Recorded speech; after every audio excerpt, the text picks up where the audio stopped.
When you come to a crossroad and run into the winner and the quitter in you, listen to the winner.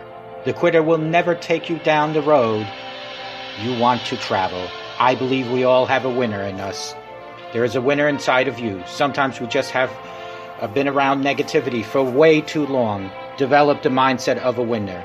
The truth is, most people give up on their dream. Most people give up on their dream to live the average lifestyle. But it really doesn't matter what most people do. What do you do? Because you are different. You will never give up on your dream. You will never not listen to the average. You will always listen to the winner in you. You will believe in yourself when no one else does. You will believe in yourself when you have no reason to believe, and you will never, ever quit. I know some of you are going through a rough time right now. Some of you are going through the fight of your life. Fighting for your future, fighting for your career, fighting for your family. Some of you are fighting for your life. And I'm telling you, don't quit. Do not give in. I know life can be tough. I know life can wear you down. But if you just stick it out, even if you don't get the result, you will find the character you show will be your reward. The fighting spirit you develop will be the reward, and it will serve you well for the rest of your life. Fight for what you want now, or fight against what you don't want later. You choose. Don't you dare quit. Don't you dare settle. Don't you dare get back down. Not today or any other day. When the tough moments come, never forget you are in that moment writing your own legacy. In that tough moment, you are setting the standard for your character. Do you have the character? Well, do you? When you come to a crossroad and run into the winner and the quitter in you, listen to the winner. When you make a commitment to yourself, you make sure you see it through. Never, ever quit. Even if you don't get the result, you will find the character you show will be your reward. Don't you dare quit.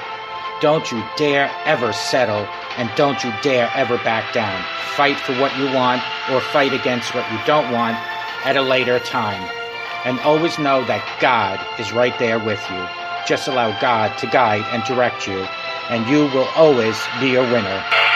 Good morning. My name is Ralf Friedrichs. I'm an addiction recovery coach, a life coach, an author, and the host of this show, To Take Your Life Back Today radio show. You can see a video version. Just go to YouTube channel, Take Your Life Back Today show, or my name, Ralf Friedrichs. We all face this in our lives. How do you handle a stubborn, aging parent? Is your aging parent really difficult? I mean, think about that. Is this driving you crazy when your parent refuses all your helpful suggestions? If so, you're not alone. Being in a difficult life coaching business, dealing with young and aging and working families is like being a complaint department for those who have aging loved ones, like myself. People say things like, my mom won't listen and won't get help, and she can't barely take care of herself. What am I supposed to do, they ask me. Well, you know, I am going through that. I have an aging parent living with me. Around times when families often gather, like holidays, birthdays, and such, there is a pain in seeing an aging parent in an unsafe situation or condition. It's in your face. They're sitting right there. You can't ignore it, and yet you get stubborn resistance when you try to talk a parent into getting help. The conversation might sound something like this. You, my friends, might want to say this, or you might say this. Mom, Dad, I think you ought to get someone in here to help you. I can see you're having a lot of trouble walking, and I think you should get someone a few days a week. They might respond like this, and I'm sure you've heard this. I don't need that. I'm fine. I can take care of myself. I hold on to the furniture, and besides, I'm very careful. You might reply like this. But you're going to fall, Mom, Dad. This isn't safe. Why won't you listen to me? You're being difficult as usual. You're very stubborn.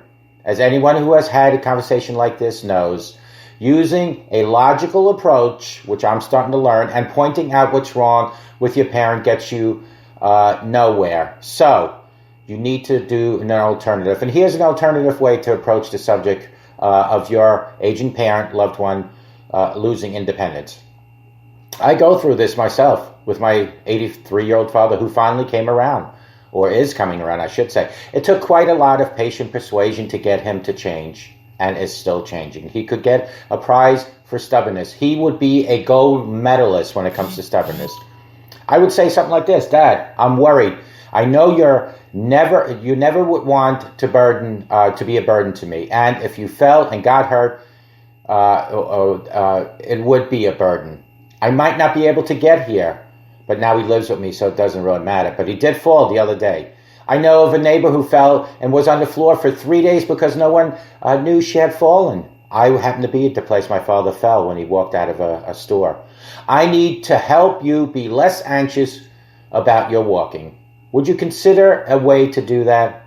Notice that the statement you start with is about you, the adult child. You described it as your problem, not his problem, or not their problem. You talk about something most parents don't ever want, which is to be a burden to their children.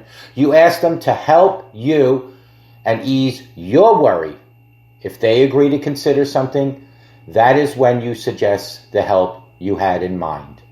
So it's almost like reverse psychology. You know, I think I said at one time, children become parents, adults, and adults become children. And you described that would make you feel better, like hiring a worker to assist with bathing or groceries shopping, acknowledging that you still want your parent to be in complete control over the decisions about hiring anyone. In my case, my father lives with me now.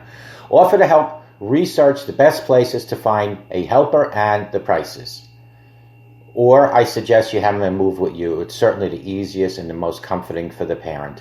You can also offer to help with the interviewing process if that's the route you take. It's sensible to do your research before the subject is introduced so that you have information about the problem you want to solve before you bring this up, because otherwise your train of thought will be gone. That way you are prepared to offer a resource immediately before your aging parent has a chance to change their mind, change their heart, and lose your momentum. And you can help your aging parent be good in the hiring process. There is no doubt that many aging family members do not want to accept losing their independence like any one of us would. And even when everyone around them knows they are, in fact, no longer safe totally on their own, like my father was, and that's why we brought him here to Virginia to live with me. It's about fear. It's about pride. It's about embarrassment, and it's about emotions. That's why our reasonable, logical explanations of what we want them to do fall on deaf ears. I'm learning this slowly but surely. There is nothing reasonable about being afraid of having to depend on others, and that is exactly why you get stubborn refusal. Often, though, the right approach makes all the difference in the response. Bringing up the subject again, if you get resistance the first time, is worth it. Again and again and again, repetitiously. Deep inside, your aging parent probably knows that she's not safe or he's not safe by themselves all the time or at any time. No matter how hard it may be, do keep asking. Relatively few seniors are willing to face the loss of independence without some gentle persuasion from those who care most about them. I overheard my father one time say to someone on the phone, after finally accepting that he really did need help, I'm doing this because I didn't want to become a burden to my son. They get that guilty conscience. Remember, aging parent today might be you tomorrow. It will be you tomorrow. Treat them as you want to be treated, like it says in the Bible. Treat others as you want to be treated. Do pray hard, pray often, and allow God to guide and direct you during this transitional time for your aging parent. Call me at 844-405-HELP. Together we can help each other take our lives back. Be good to yourselves and always be good to each other. Remember, a simple smile to a total stranger can help that stranger, and it can help you too. We will all get old one day.